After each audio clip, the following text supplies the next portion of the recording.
Good morning mga tropa, mga paps.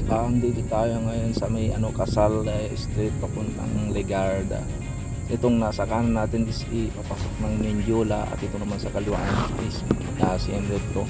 Ito tuturo ko lang kung paano maiwasan yung huli dito dahil wala man lang dito, napakahirap hula dito dahil may traffic lights dun sa unahan na wala man lang abiso dito sa na itong nasa left natin.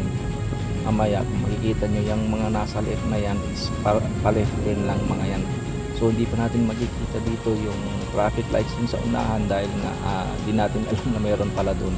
So kung baguhan kang dumadaan talaga namang masusurprise ka kung halimbawa nandyan ka sa left side at padiretso ka pala. Kaya padiretso tayo, so pumuesto na tayo dito sa may right side. Dalawang lane lang na ito. Itong isang nasa kanan is padiretso lang ito.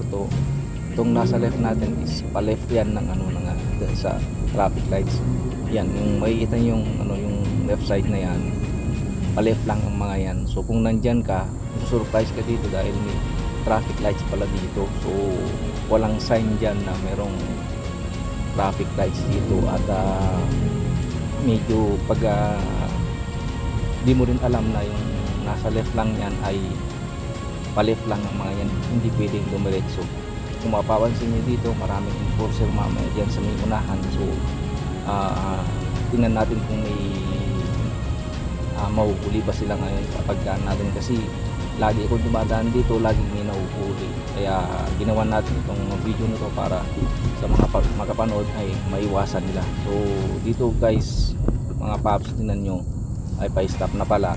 So nag-stop tayo dito. Yan, makikita nyo yung nasa left natin, pa left lang lahat silang mga yan, bawal sila dumiretso. So tayo dito na tayo sa right kasi pa diretso tayo. Yan, yung mga tropa nating mga enforcer nag-aabang. Buti pag baguhan ka talaga dito, madalas mahuhuli ka talaga dito. Ganoon din ako ng mga baguhang daan dito, nahuli na talaga ako dito minsan. So alam na natin, kaya sa mga baguhan, pag mapanood nyo itong video dito sa may Legarda yan, kung manggaling ka ng Pikasal at CM Recto, no?